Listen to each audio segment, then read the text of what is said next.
بسم اللہ الرحمن الرحیم۔ اس اصیل مرغی کے ساتھ چوزوں کی تعداد 50 سے زیادہ ہے۔ عام طور پہ اصیل مرغی 1 درجن سے زیادہ انڈے نہیں دیتی اور کڑک ہو جاتی ہے، لیکن یہ اپنے بچوں کو بہت اچھی طرح پالتی ہے۔ بازار میں مشین سے نکلے ہوئے جو چوزے ملتے ہیں، نہ تو مرغی ان کو قبول کرتی ہے اور نہ ہی وہ چوزے مرغی کو اپنی ماں کے طور پر قبول کرتے ہیں۔ ان مشینی چوزوں کو اگر ہم پالنا چاہیں تو سب سے پہلے ہمیں ایک بروڈر چاہیے ہوتا ہے۔ اس کے علاوہ بھی ان کی کافی دیکھ بھال کرنی ہوتی ہے۔ لیکن اگر اصیل مرغی ان چوزوں کو اپنا لے تو نہ صرف وہ ان کو اپنے جسم کی حرارت دیتی ہے بلکہ ان کو کھلاتی پلاتی بھی ہے اور ان کی حفاظت بھی کرتی ہے۔ اب آپ اگر اس مرغی کا ایک چوزہ ہاتھ میں پکڑنا چاہیں تو مرغی ایسا بالکل نہیں کرنے دے گی۔ مرغی ان چوزوں کو پالنے کی ساری ذمہ داری خود لے لیتی ہے اور معاشی لحاظ سے بھی یہ عمل بہت فائدہ مند ہے۔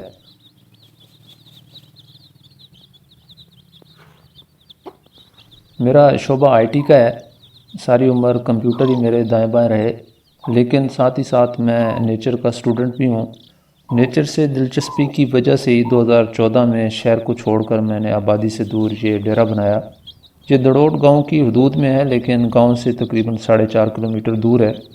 University of Edinburgh Scotland ایک 5 ہفتے کا کورس کرواتی ہے۔ مجھے اس میں دلچسپی محسوس ہوئی تو میں نے یہ کورس کر لیا۔ اس کورس میں ایک ریسرچ شیئر کی گئی تھی۔ گورا آپ کو پتہ ہے کہ ریسرچ پر بہت محنت کرتا ہے۔ اس ریسرچ کو پڑھ کر میرے دل میں یہ خیال آیا، جس طرح ہم انسان دوسرے انسانوں کو پہچان سکتے ہیں، لیکن اس کی ایک لمٹ ہے۔ چھوٹے گاؤں میں ہوتے ہیں تو ہم تمام لوگوں کو پہچانتے ہیں، لیکن بڑے شہروں میں ہم صرف اپنے محلے کے لوگوں کو پہچان سکتے ہیں۔ بالکل اسی طرح مرغی کا دماغ بھی زیادہ سے زیادہ 80 مرغیوں کی پہچان کر سکتا ہے۔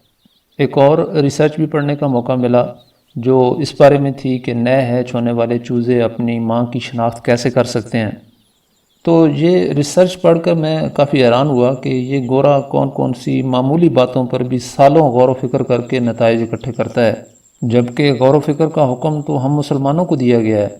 غالباً سورہ آل عمران میں اللہ تعالیٰ فرماتا ہے کہ جو لوگ اٹھتے بیٹھتے اور اپنے پہلوؤں کے بل لیٹے ہوئے اللہ کا ذکر کرتے ہیں اور آسمانوں اور زمین کی مخلوقات پر غور و فکر کرتے ہیں تو وہ پکار اٹھتے ہیں کہ اے اللہ، یہ تو نے فضول پیدا نہیں کیا۔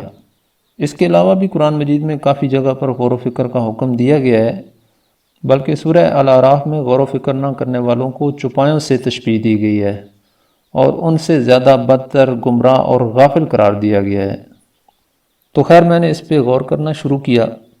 ابھی تک 3 پروٹوٹائپ ماڈلز کے ذریعے میں نے 55 چوزوں تک کے سیٹ تیار کیے ہیں۔ کم از کم 3 سے زائد ماڈل مزید بن سکتے ہیں جو ابھی میرے ذہن میں ہیں، اور سیٹ کا سائز بھی 80 تک ممکن ہے۔ وسائل کی کمی کی وجہ سے ابھی تک تو نہیں بنا سکا، لیکن انشاءاللہ جلدی بناؤں گا۔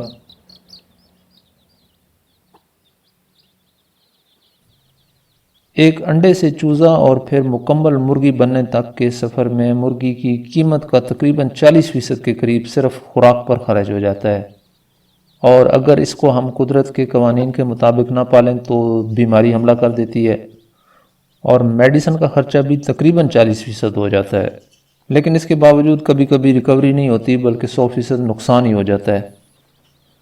اگر ایک مرغی کے ساتھ 70 یا 80 چوزے ہوں تو ہمارے عام گاؤں دیہات کے ماحول میں اس کو سنبھالنا بہت آسان ہے، کیونکہ چوزوں کی ذمہ داری تو مرغی کے ذمہ ہوگی، اور خاتون خانہ یا گھر کا کوئی بزرگ، بلکہ کوئی معذور یا جسمانی طور پر کمزور شخص بھی جو کوئی سخت کام نہیں کر سکتا، وہ بھی یہ مرغی پال کر اپنے خاندان کو سپورٹ کر سکتا ہے۔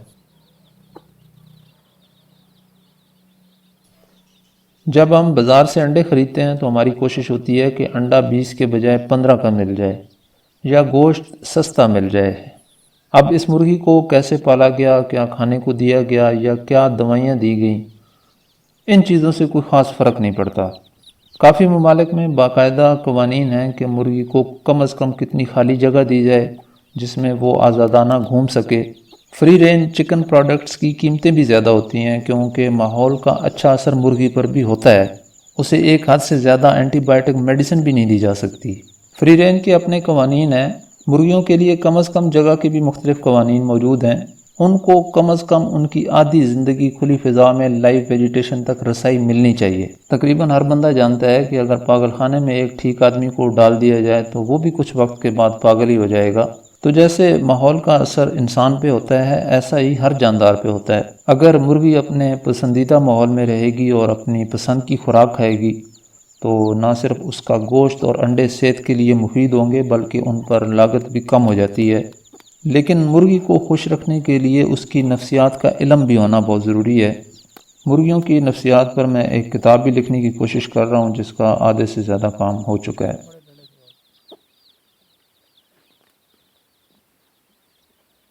میں اس کو کمرشل نہیں کرنا چاہتا۔ میں اپنے والد صاحب کے نام پہ ایک ویلفیئر ٹرسٹ کھولنا چاہتا ہوں۔ اگرچہ ابھی میرے پاس فنڈنگ نہیں ہے لیکن میں نے اس پہ کام شروع کر دیا ہے۔ اس ویلفیئر ٹرسٹ کے دو نکات ہیں۔ پہلا یہ کہ غریب اور ضرورت مندوں کی مدد کی جائے گی، اور دوسرا یہ کہ اس کا سسٹم ایسا بنایا جائے کہ میرے جانے کے بعد بھی یہ چلتا رہے۔ اس مقصد کے لیے میرے پاس کچھ آئیڈیاز ہیں کہ جن طریقوں سے لوگوں کی مدد کی جائے گی، اور یہ مرغی پالنے کا طریقہ بھی اس میں شامل ہو سکتا ہے۔ اگر اللہ تعالیٰ نے ہمت دی تو انشاءاللہ اس مقصد کو سامنے رکھتے ہوئے جو لوگ چنے جائیں گے ان کو یہ سیٹ نہ صرف بالکل مفت ملیں گے بلکہ ان کو پالنے میں بھی معاونت ملے گی، اور وہ ان مرغیوں کو پال کر بیچنے کے بعد ٹرسٹ کو سیٹ کی قیمت دیں گے تاکہ مزید لوگوں کی مدد کی جا سکے اور یہ سسٹم چلتا رہے۔